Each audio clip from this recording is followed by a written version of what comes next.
Hello friends, स्वागत है आपका आज के करंट अफेयर डिस्कशन में। आज की डेट है 16 जनवरी 2024। तो शुरू करते हैं। देखेंगे सबसे पहले हम आज क्या क्या डिस्कस करने वाले हैं। हमारी पहली न्यूज है, चीन ने लॉन्च किया आइस्टीन प्रोब उपग्रह। China launch Einstein probe satellite. दूसरी न्यूज है, हेनले पासपोर्ट इंडेक्स 2024 में भारत को मिला 80वां स्थान। India got 80 position in Henley passport index 2024। तीसरी न्यूज है, दक्षिण अफ्रीका ने फिलिस्तीनियों के नरसंहार का आरोप लगाते हुए इजराइल के खिलाफ अंतर्राष्ट्रीय न्यायालय में किया मुकदमा। South Africa file suit in international court against Israel accusing of genocide of Palestines. चौथी न्यूज है, भारतीय नौसेना का बहुराष्ट्रीय अभ्यास मिलन 24 विशाखापट्टनम में आयोजित होगा।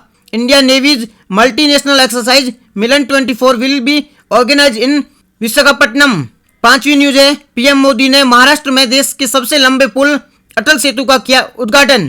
PM Modi inaugurated country's longest sea bridge Atal Setu in Maharashtra. छठी न्यूज है, वर्ष 2025 में 9वें एशियाई शीतकालीन खेलों के शुभंकर बिनबिन और नीनी हुए launch. Binbin and Nini mascot of 19 Asian winters game of the year 2025 launched. सातवीं न्यूज है, 12 जनवरी को मनाया गया राष्ट्रीय युवा दिवस 2024। National youth day 2024 celebrate on 12 जनवरी। आठवीं न्यूज है, नौसेना को मिला पहला स्वदेशी स्टारलाइनर ड्रोन दृष्टि 10। Navigate first indigenous Starliner drone दृष्टि 10। नवी खबर है, मुख्यमंत्री भूपेंद्र पटेल ने अहमदाबाद में अंतर्राष्ट्रीय पतंग महोत्सव 2024 का किया उद्घाटन।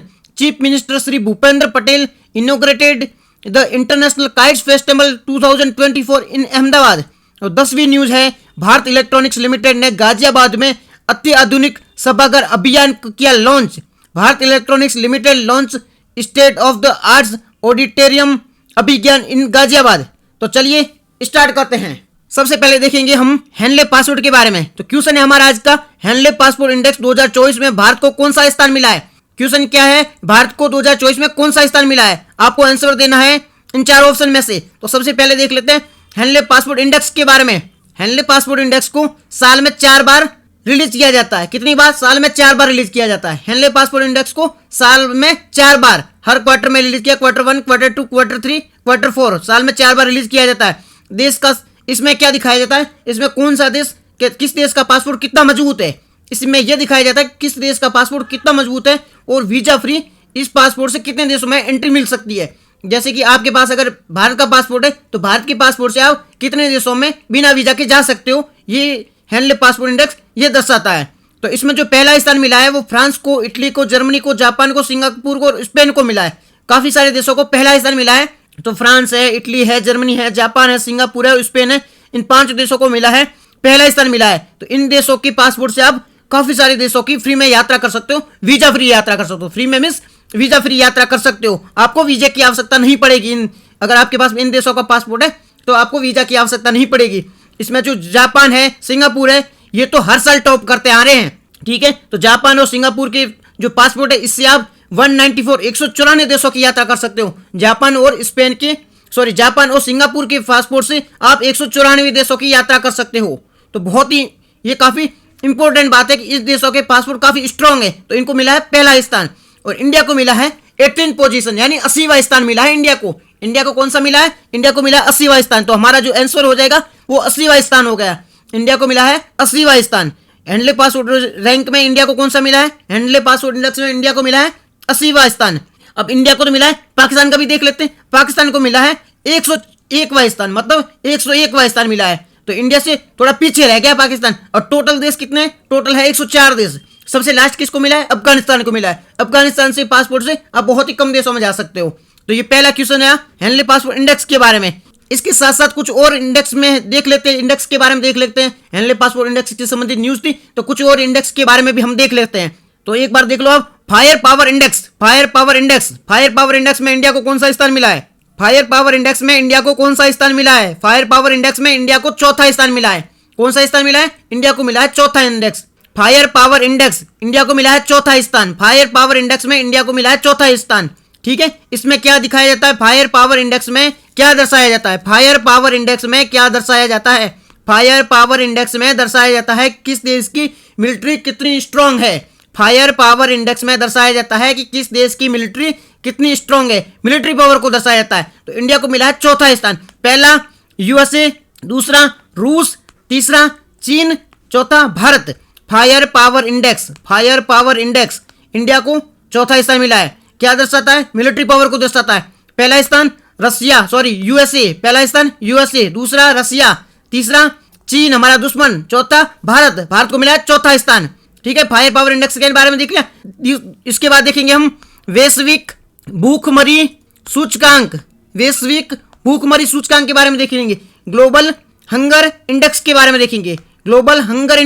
में देखेंगे, वैश्विक भूखमरी सूचकांक के बारे में देखेंगे।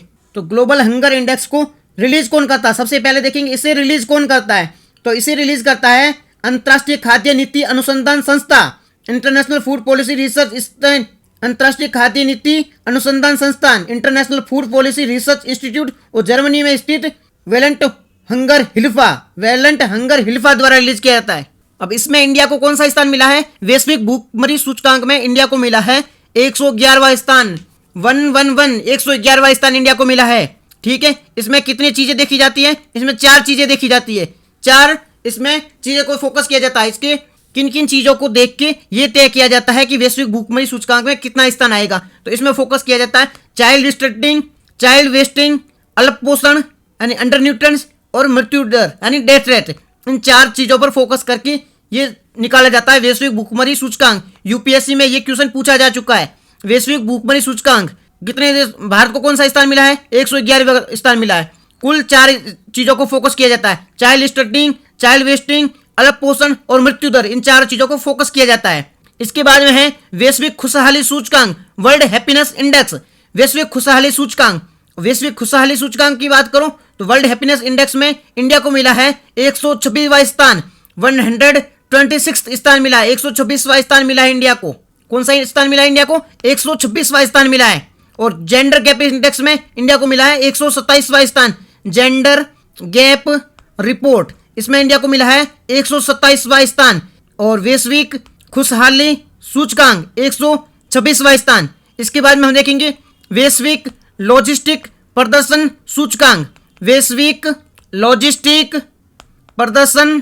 सूचकांक, इसमें इंडिया को मिला है 38वां स्थान।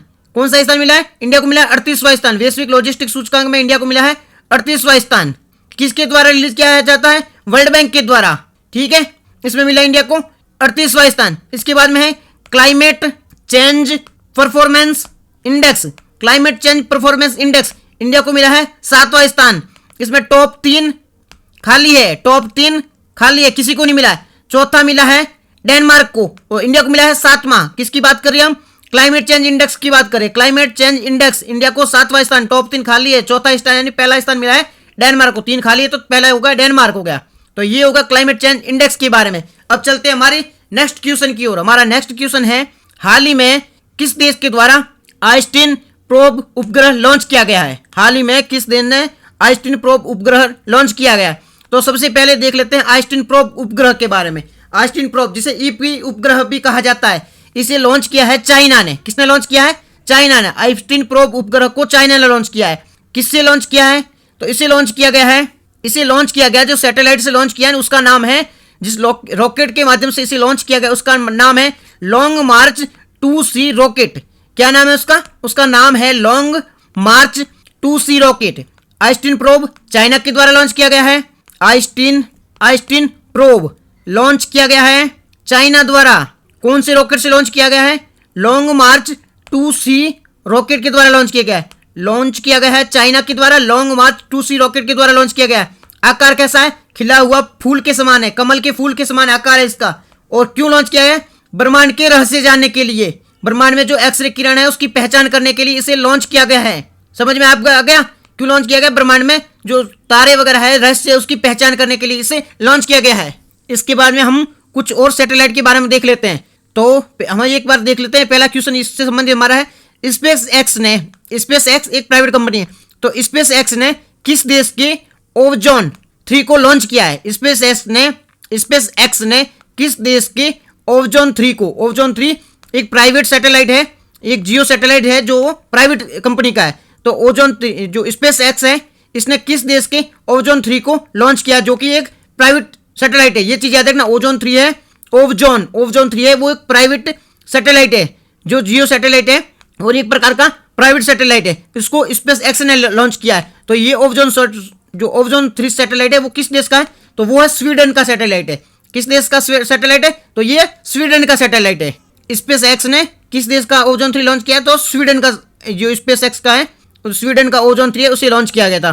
ठीक है, चलते हैं नेक्स्ट पर। तो नेक्स्ट है, हाल ही में किस देश के द्वारा पेरेग्रीन 1 ये एक निजी क्षेत्र यानी प्राइवेट क्षेत्र का सैटेलाइट था जो चंद्रमा यानी मून पर भेजा गया है। तो हाल ही में निजी क्षेत्र का चंद्र मिशन पेरेग्रीन 1 किसने लॉन्च किया है, तो पेरेग्रीन 1 का यूएस ने लॉन्च किया। कुछ दिन पहले न्यूज में था पेरेग्रीन 1 यूएसए द्वारा। पेरेग्रीन 1 जो चंद्र पर भेजा गया है, मून पर भेजा गया है, एक निजी सेक्टर का है, यूएसए द्वारा लॉन्च किया गया। पेरेग्रीन 1 यूएसए द्वारा लॉन्च किया गया है।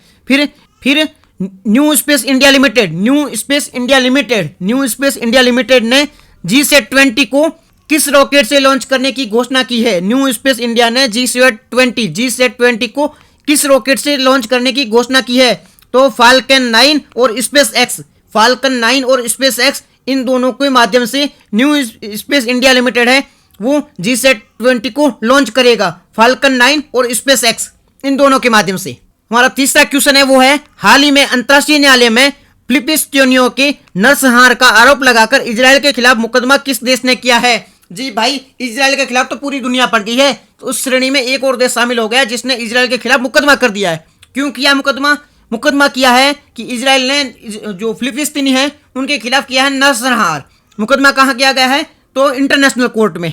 अब अंतर्राष्ट्रीय कोर्ट है, ये क्या चीज है, तो अंतर्राष्ट्रीय कोर्ट में मुकदमा लगाया जाता है, तो अंतर्राष्ट्रीय कोर्ट उस पर डिसीजन करती। तो इसका जो डिसीजन होता है वो पहली बात है बाइंडिंग यानी बाध्यकारी नहीं होता है। इंटरनेशनल कोर्ट अगर बोल दी आप ऐसा करो तो उस देश पर निर्भर करता है कि वो उस माने न माने, उस देश की चॉइस है, ये चीज बाध्यकारी नहीं है। तो इंटरनेशनल कोर्ट ऑफ जस्टिस है, उसका मुकदमा कर दो आप, लेकिन बाध्यकारी नहीं है। तो ये दिखावे के लिए करो ना करो कोई फर्क करे।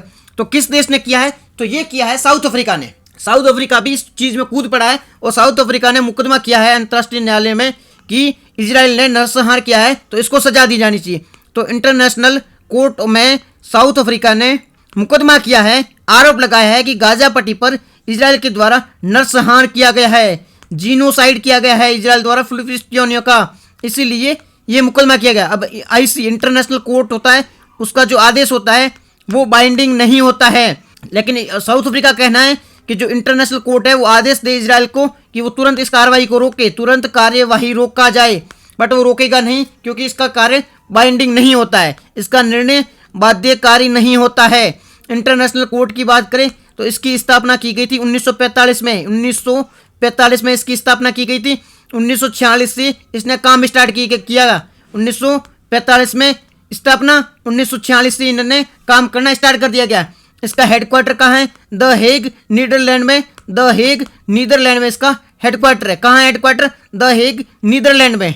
कितने न्यायाधीश होते हैं इसमें, जज कितने होते हैं, जज या न्यायाधीश की बात करें तो 15 जज होते हैं इसमें। कितने जज होते हैं, 15 जज होते हैं। कार्यकाल कितना होता है एक जज का, 9 साल का कार्यकाल होता है। जज का कार्यकाल कितना होता है, टेन्योर कितना होता है, 9 साल का टेन्योर होता है। 15 जज अपॉइंट किए गए हैं, 9 साल का इसका टेन्योर होता है। साउथ अफ्रीका न्यूज में था, तो साउथ अफ्रीका और क्यों न्यूज में था, तो ब्रिक्स 2023 ब्रिक्स जो है समिट उसको 2023 में आयोजित, मतलब किसने होस्ट किया था, तो ब्रिक्स 2023 को होस्ट किया था साउथ अफ्रीका ने। ब्रिक्स 2023 को होस्ट किसने किया था, साउथ अफ्रीका ने किया था। साउथ अफ्रीका जिसकी करेंसी है वो है रैंड। क्या करेंसी है, साउथ अफ्रीका की करेंसी है रैंड है। इसकी 3 कैपिटल है, केपटाउन है, प्रिटोरिया है और ब्लैक फाउंटमेंट। एक में गवर्नमेंट है, एक में यहाँ की पार्लियामेंट है, एक में है सुप्रीम कोर्ट। तो ब्रिक्स 2023 की मेंबर जो होस्ट किया था वो किया था साउथ अफ्रीका ने। और चॉइस को कौन करेगा, रसिया करेगा। चॉइस को कौन होस्ट करेगा, ब्रिक्स 2024 में जो समिट होगा उसको करेगा रसिया होस्ट करेगा। ब्रिक्स में नए 5 देश कौन से शामिल हुए हैं, कुछ दिन पहले न्यूज में था। ब्रिक्स में नए 5 देश शामिल हुए, कौन से, ईरान हुआ है, सऊदी अरब हुआ है, यूएई है, इथियोपिया है, मिस्र। कौन सा, ईरान। दुश्मन देश इसका ईरान का कौन सा है, सऊदी अरब। तो आपको ईरान से याद आ जाएगा सऊदी अरेबिया।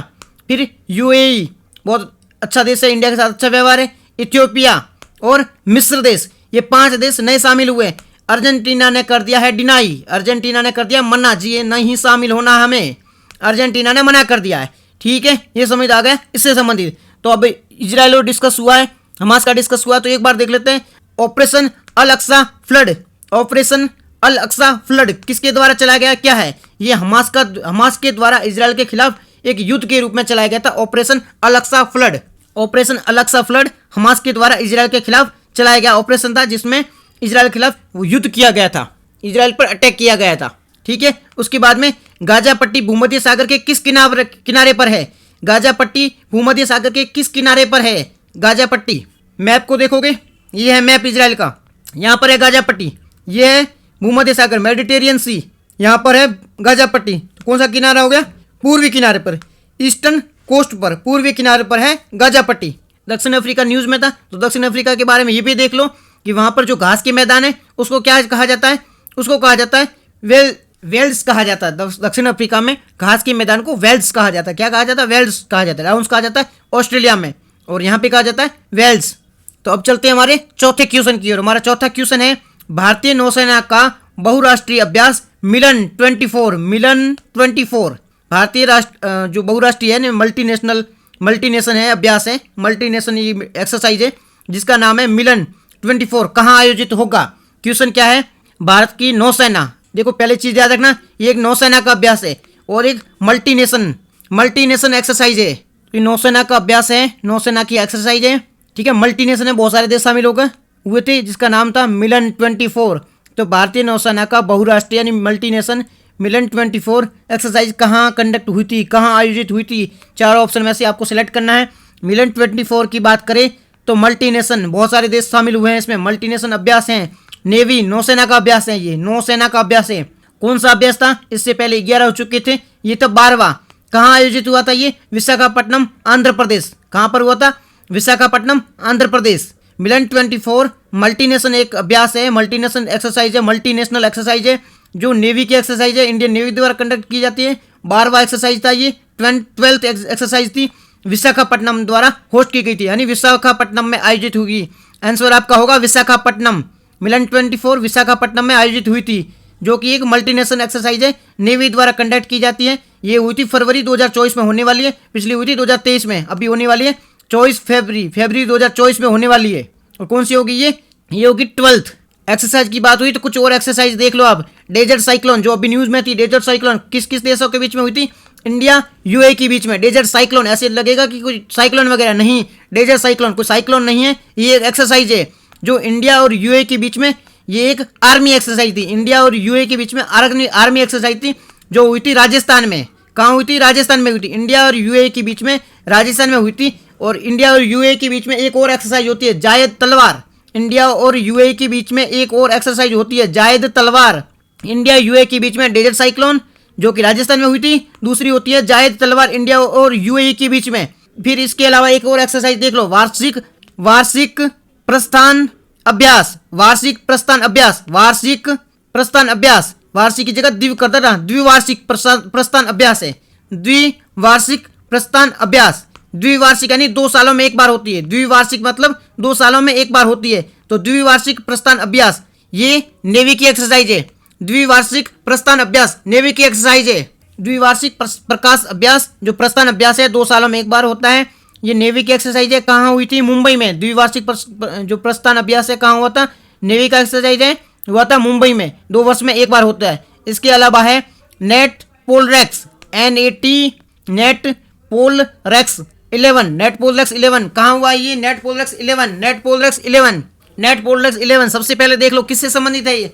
नेट यानी नेशनल, पोलरेक्स यानी पोल मतलब पोल्यूशन, नेट पोल मतलब पोल्यूशन, रेक्स 11, नेट पोलरेक्स 11 जो पोल्यूशन से संबंधित है, प्रदूषण रोकने के लिए ये एक्सरसाइज होती है। क्यों होती है ये प्रदूषण रोकने के लिए होती है।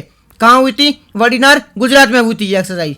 नेट पोलरेक्स 11 पोल्यूशन रोकने के लिए है, वडीनार गुजरात में हुई थी। इसके बाद हम देखते हैं वज्र प्रहार, वज्र प्रहार, वज्र के समान प्रहार करेगा, वज्र प्रहार किसके बीच में होती है? यूएसए और इंडिया के बीच में। वज्र प्रहार 2023 किसके बीच में होती है? India plus US. वज्र जैसे प्रहार यूएसए कर सकता है, तो वज्र प्रहार इंडिया प्लस यूएसए के बीच में 2023 में कहाँ हुई थी? इंडिया में हुई थी। वज्र प्रहार 2023 में कहाँ हुई थी? इंडिया में वज्र प्रहार। उसके बाद में देखते हैं हमारे नेक्स्ट क्वेश्चन के बारे में, 5वें क्वेश्चन के बारे में। क्वेश्चन है, हाल ही में पीएम मोदी ने देश के सबसे लंबे समुद्र पुल अटल सेतु का उद्घाटन कहाँ किया? देश का सबसे लंबा पुल है अटल सेतु, उसका उद्घाटन चारों में से आपको बताना कौन से राज्य में किया है। तो सबसे पहले देख लेते हैं अटल सेतु के बारे में। अटल सेतु, इसे Maharashtra Mumbai trans harbour Link, Atal Setu इसे Mumbai trans harbour Link, Atal Setu इसे मुंबई ट्रांस हार्बर लिंक कहा जाता है। अटल सेतु जिसका पहले नाम था Mumbai trans harbour Link, Atal सेतु जिसका पहले नाम था मुंबई ट्रांस हार्बर लिंक, अभी इसका नाम क्या रखा है? अटल जी की याद में अटल सेतु रखा गया। अटल जी की याद में Atal Setu, Mumbai Trans MTHL Mumbai T Trans harbour Link, अब इसका नाम रखा है अटल सेतु। ठीक है, तो देश का सबसे लंबा समुद्री पुल, देश का सबसे लंबा सी पुल है, सी ब्रिज है, समुद्री पुल है। ठीक है, देश का सबसे लंबा सी पुल कौन सा है? अटल पुल है या अटल सेतु है। ठीक है, देश का सबसे बड़ा रिवर पुल के बारे में पूछे, रिवर पुल के बारे में, तो रिवर पुल ये नहीं है। देश का सबसे लंबा पुल बोले तो अटल पुल है। देश का सबसे बड़ा समुद्री पुल है तो भी वो अटल पुल है। बट देश का सबसे बड़ा रिवर पुल के बारे में पूछे तो रिवर पुल है वो ये नहीं है। ठीक है, रिवर पुल ये नहीं है। देश का सबसे बड़ा रिवर पुल बोले तो वो ये नहीं है। देश का सबसे बड़ा समुद्री पुल, देश का सबसे बड़ा पुल तो अटल पुल या MTHL Mumbai trans harbour link भी कहा जाता है। अटल बिहारी वाजपेयी जी के याद में इसे बनाया गया है। टोटल लंबाई कितनी है? 21.8 किलोमीटर। टोटल लंबाई कितनी है? 21.8 किलोमीटर इसकी टोटल लंबाई है। अटल पुल की, अटल ब्रिज की टोटल लंबाई कितनी है? 21.8 किलोमीटर को टोटल लंबाई है। 15.5 किलोमीटर तो ये समुद्र के ऊपर बनाया गया है। 15.5 किलोमीटर समुद्र के ऊपर, 5.4 किलोमीटर बनाया गया है, वो बनाया गया लैंड के ऊपर। कुछ तो जमीन पर भी बना है, बाकी समुद्र पे बना है। तो 15.5 किलोमीटर बना है समुद्र पे, 5.4 किलोमीटर बना है वो बना है जमीन पर। टोटल लंबाई कितनी है? 21.8 किलोमीटर है। ठीक है, फायदे क्या क्या होंगे? बहुत ज्यादा फायदा होंगे। 2 घंटे टाइम बचेगा, जो पहले 2 घंटे लगते थे अब 15 से 20 मिनट लगेंगे। ईंधन की बचत होंगी, ये तो फायदे हो जाएगी। किस किस को जोड़ेगा? ये चीज इंपॉर्टेंट है, किस किस चीजों को जोड़ेगा? मुंबई में एक जगह सेवरी, मुंबई जिसमें एक जगह है सेवरी, उसको नवी मुंबई, उनमें जगह चिरले, तो सेवरी को चिरले से जोड़ेगा। सेवरी कनेक्ट विथ चिरले, सेवरी को चिरले से जोड़ेगा। चीज याद रखना, किसको किससे जोड़ेगा? सेवरी को चिरले से जोड़ेगा। मुंबई को नवी मुंबई से, मुंबई में है सेवरी, नवी मुंबई में है चिरले, तो सेवरी को चिरले यानी मुंबई को नवी मुंबई से जोड़ेगा। यहाँ से पूरा होके जाएगा ये ऐसे, ये मुंबई, ये नवी मुंबई, यहाँ से होके पूरा जोड़ने का काम करेगा, जो सी के ऊपर से जाएगा। 17,000 करोड़ का खर्चा आया है, इस पर टोल टैक्स भी लगाई गई और भी कहीं सुविधा दी गई है। और सबसे बड़ा रिवर पुल कौन सा है? सबसे बड़ा रिवर पुल है ना, वो है धौला सादिया ब्रिज है। ये कहाँ है? असम को अरुणाचल प्रदेश से जोड़ता है। सबसे बड़ा रिवर पुल कौन सा है? तो वो है धौला सादिया पुल, धौला सादिया ब्रिज, जो कि लोहित नदी पर है। असम को अरुणाचल प्रदेश से जोड़ता है धौला सादिया पुल, जो कि असम को अरुणाचल प्रदेश से जोड़ता है, लोहित नदी पर है। वो सबसे बड़ा रिवर पुल है। और सी पुल ये अटल पुल है। ठीक है, चलते हमारे नेक्स्ट क्वेश्चन में। हमारा नेक्स्ट क्वेश्चन है वो है 6ठा क्वेश्चन है। उसमें हाल ही में वर्ष 2025 में 9वें एशियाई शीतकालीन खेलों के लिए कौन सा शुभंकर यानी कि मोटकोस शुभंकर यानी कि मॉस्कोट लॉन्च हुआ है? 2025 में एक गेम होने वाले हैं, 9वें एशियाई शीतकालीन खेल है 2025 में होंगे। इसके लिए नया कौन सा शुभंकर लॉन्च हुआ है? कौन सा शुभंकर लॉन्च हुआ है? तो सबसे पहले देख लेते हैं 9th एशियन शीतकालीन खेल के बारे में। 9th एशियन शीतकालीन खेल 2025 में आयोजित होंगे। कहाँ होंगे? चीन के हार्बिन में। कहाँ होंगे? चीन के हार्बिन में। कहाँ होंगे? चीन के हार्बिन में। 9वें एशियन शीतकालीन खेल 2025 कहाँ आयोजित होंगे? चीन के हार्बिन में। मॉस्कोट क्या है? शुभंकर क्या है? बिन बिन नीनी, बिन बिन नीनी, तेरे बिन नहीं, बिन बिन नीनी। नाम क्या है? बिन बिन नीनी। कहाँ वो आयोजित होंगे? 9वें शीतकालीन खेल, 9वें शीतकालीन एशियन खेल कहाँ आयोजित होंगे? चीन में। 9वें शीतकालीन खेल कहाँ आयोजित होंगे? चीन के हार्बिन में। मॉस्कोट क्या है? बिन बिन नीनी। और ये बिन बिन नीनी क्या है? साइबेरिया का एक बाग है, उसके नाम पर पड़ा है बिन बिन नीनी। इसका प्रतीक यानी चिन्ह क्या होगा? इसका साइन क्या होगा? साइन होगा ब्रेक थ्रू, किसी को ब्रेक देना, ब्रेक थ्रू इसका साइन होगा। साइन क्या होगा? ब्रेक थ्रू इसका साइन होगा। नारा क्या है? सर्दियों में एशिया से प्यार। नारा तो बड़ा अच्छा दिया, सर्दियों में एशिया से प्यार, ये नारा दिया गया है। शुभंकर की बात हुई है, मॉस्कोट की बात हुई, कुछ और शुभंकर के बारे में देख लेते हैं। कॉमनवेल्थ गेम 2022, कॉमनवेल्थ गेम्स 2022, इसका शुभंकर क्या था? पेरी द बुल, कहाँ आयोजित हुआ था ये? बर्मिंघम में आयोजित हुआ था। पेरी द बुल इसका शुभंकर था, बर्मिंघम में आयोजित हुआ था। इंडिया को मिला था चौथा, इंडिया ने चौथी रैंक पर था। इंडिया को 61 पदक हासिल हुए थे। इंडिया को कितने? 61 हुए थे, चौथे पर था। फिर है बीजिंग शीतकालीन ओलंपिक, इसका मॉस्कोट क्या है? चाइना का है, तो सेम टू सेम होंगे। बिंग इवन बीजिंग शीतकालीन ओलंपिक, मॉस्कोट बिंग इवन। कॉमनवेल्थ का ज्ञान क्या है? कॉमनवेल्थ जो गेम आयोजित हुआ था 2022 में बर्मिंघम में हुआ था, उसका था पेरी द बुल, उसमें इंडिया को चौथा रैंक था, 61 मिले थे। और बीजिंग का हुआ था बीजिंग शीतकालीन ओलंपिक, इसका मॉस्को था बिंग इवन। फीफा वर्ल्ड कप आयोजित कहाँ हुआ था? यूएई में हुआ था। इसका क्या था? लाइव। ये कहाँ होता? कतर में। सो यूएई में नहीं, कतर में हुआ आयोजित। फीफा वर्ल्ड कप 2022 ये इसका था, लाइव था, और इसको हुआ था कतर में आयोजित हुआ था। टॉप किसने किया था? अर्जेंटीना ने, मतलब जीता अर्जेंटीना, हराया था फ्रांस को। फिर खेलो इंडिया पैरा गेम्स, खेलो इंडिया पैरा गेम्स कहाँ हुआ था? दिल्ली में आयोजित हुआ था। कहाँ हुआ था? दिल्ली में हुआ था। फर्स्ट कौन सा था? हरियाणा था। 105 पदक लिए थे। शुभंकर क्या था? उज्ज्वला। शुभंकर क्या था? उज्ज्वला हुआ था। पहली बार आयोजित हुआ था खेलो इंडिया पैरा गेम 2023, पहली बार आयोजित हुआ था। हरियाणा टॉप किया था, दिल्ली में आयोजित हुआ था, उज्ज्वला शुभंकर था। फिर ICC cricket world cup India में आयोजित हुआ था, ऑस्ट्रेलिया ने टॉप किया था, शुभंकर था। क्रिप्टोवर्स कहाँ हुआ था? ICC cricket world cup, Australia जीता है, भारत हारा था फाइनल में, क्रिप्टोवर्स शुभंकर था। ठीक है, उसके बाद में खेलो इंडिया यूथ गेम्स, खेलो इंडिया यूथ गेम्स 2022 इंडिया को 5वां स्थान मिला था। शुभंकर क्या था? आशा। कहाँ आयोजित हुआ था? एमपी में आयोजित हुआ था। फर्स्ट कौन आया था? महाराष्ट्र आया था। उसके बाद में 19वां एशियाई खेल कहाँ हुआ था? शुभंकर क्या था? Chain Hong Lian. शुभंकर क्या था? चेन होंग लियान, इसका शुभंकर था। और कहाँ हुआ था? हांगकांग में हुआ था। हांगकांग में नहीं, होनसांग चीन में हुआ था। 19वां एशियाई गेम था जिसका शुभंकर था चेन होंग लियान, और इसका शुभंकर था होनसांग चीन में हुआ था ये। ठीक है, और अब देख लेते हैं चौथा पैरा एशियाई खेल। ये चौथा पैरा एशियाई खेल ये कहाँ होता? ये भी चीन में हुआ था। इंडिया को 5वां स्थान मिला था। इंडिया को कौन सा मिला था? 5वां स्थान मिला। फेई फ्री इसका शुभंकर था, फेई फ्री। और ये हुआ था चाइना में 5वां स्थान इंडिया को मिला था। 111 पदक इंडिया ने जीते थे। फिर 37वां राष्ट्रीय खेल कहाँ आयोजित हुआ था? गोवा में। 37वां राष्ट्रीय खेल कहाँ आयोजित हुआ था? गोवा में। शुभंकर था मोगा। शुभंकर क्या था? मोगा। 37वां राष्ट्रीय खेल गोवा में आयोजित हुआ था, शुभंकर था मोगा। और महाराष्ट्र ने किया था टॉप। महाराष्ट्र ने 228, पहली बार किसी राज्य ने 200 से पार है, 228 जीते थे। इसके बाद खेलो इंडिया गेम्स 2023 ये कौन सा था? छठा था। कहाँ हुआ था? तमिलनाडु में। शुभंकर वीर मंगाई स्क्वैश नया खेल इसमें आयोजित, मतलब ऐड किया गया है। खेलो इंडिया गेम्स 2023, खेलो इंडिया गेम्स 2023-24 कितने? छठे हुआ था, मतलब इससे पहले 5 आयोजित, ये छठा था। खेलो इंडिया गेम्स 2023 छठा था। कहाँ हुआ था? तमिलनाडु हुआ था। शुभंकर वीर मंगई नया खेल स्क्वैश इसमें ऐड किया गया है। चलते हमारे 7वें क्वेश्चन की ओर। हमारा 7वां क्वेश्चन है, हाल ही में भारत इलेक्ट्रॉनिक्स लिमिटेड ने अति आधुनिक मतलब मॉडर्न सभागार अभिज्ञान कहाँ लॉन्च किया गया है? Where has Bharat Electronics Limited recently launch the state of the art auditorium Abhigyan. हाल ही में भारत इलेक्ट्रॉनिक्स लिमिटेड ने अति आधुनिक सभागार अभिज्ञान कहाँ लॉन्च किया है? तो ये लॉन्च किया गया, सबसे पहले देख लेते हैं भारत इलेक्ट्रॉनिक्स लिमिटेड के बारे में।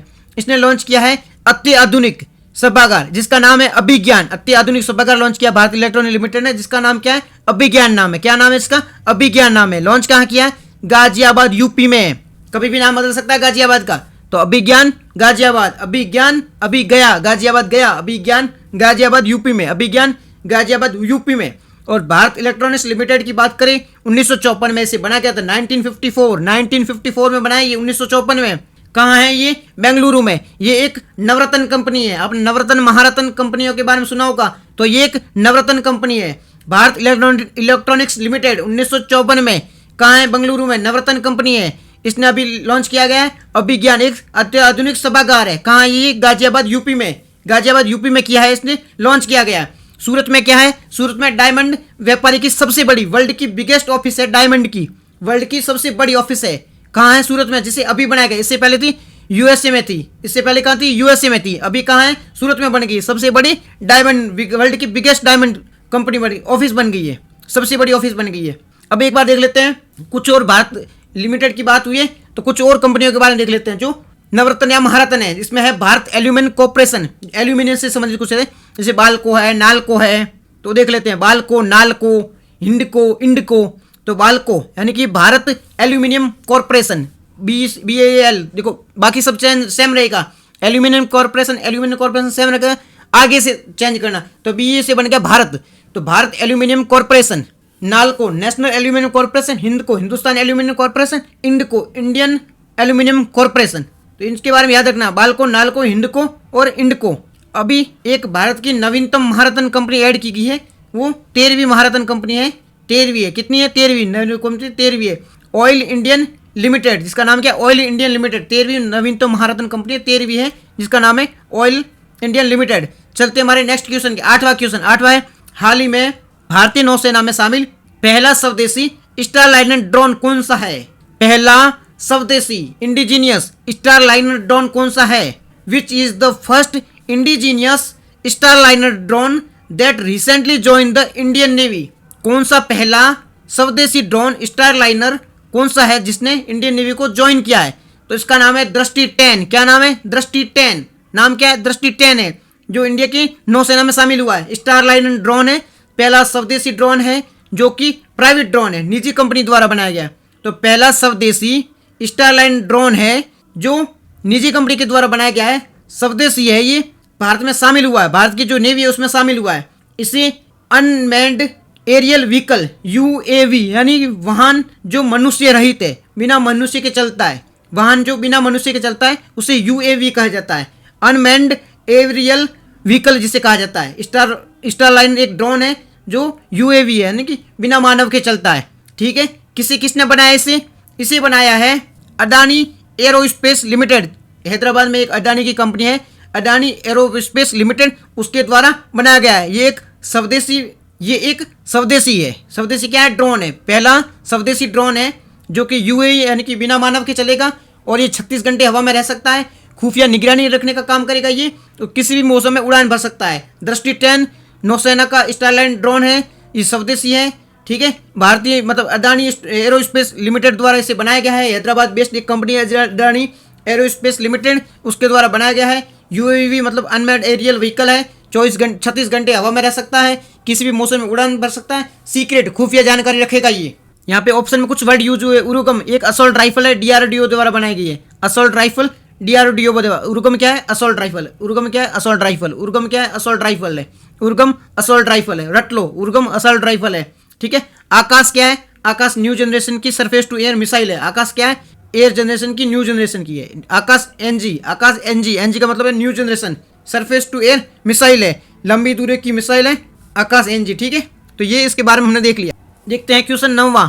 क्वेश्चन 9वां है वो है, हाल ही में अंतर्राष्ट्रीय पतंग महोत्सव 2024 कहाँ आयोजित हुआ? देखो पतंग महोत्सव सिंपल सी बात है, कहाँ आयोजित हुआ होगा? गुजरात में। आपको देख के समझ में आ जाएगा।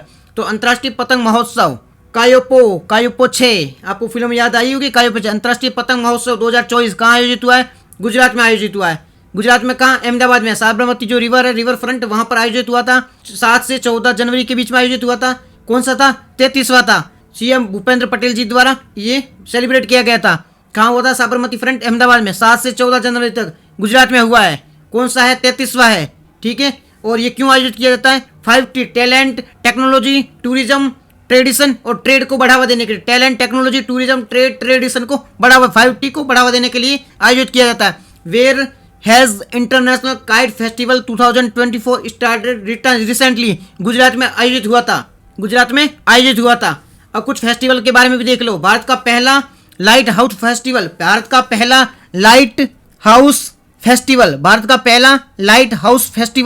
कहाँ आयोजित हुआ? गोवा में। भारत का पहला लाइट हाउस फेस्टिवल कहाँ आयोजित हुआ? गोवा में। भारत का पहला लाइट हाउस फेस्टिवल कहाँ आयोजित हुआ? गोवा में। भारत का पहला लाइट हाउस फेस्टिवल कहाँ आयोजित हुआ? गोवा में। फिर है बंगस वैली फेस्टिवल जम्मू कश्मीर में। बंगस valley festival Jammu Kashmir. Bangus valley से आप याद रखना, वैली या घाटियाँ वगैरह होती हैं Jammu Kashmir. Valley festival, Bangus valley festival Jammu Kashmir. Bangus valley festival, lighthouse Goa, Bangus valley Jammu Kashmir. फिर है बथुकम्मा फेस्टिवल। इसके साथ साथ बोनालू फेस्टिवल, बथुकम्मा और बोनालू तेलंगाना। बथुकम्मा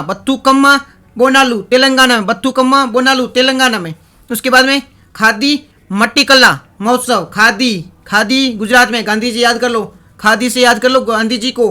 गांधी जी कहाँ के थे? गुजरात के। तो खादी माटी कल्ला गुजरात में, खादी माटी कल्ला गुजरात में। बत्थू कम्मा, बत्थू कम्मा, बत्थू कम्मा, बत्थू कल्ला से कम्मा से अम्मा, अम्मा किसको कहा जाता था? अम्मा साउथ में, समझ गए आप? ठीक है, नाम नहीं लेंगे, समझ जाओ आप, अम्मा।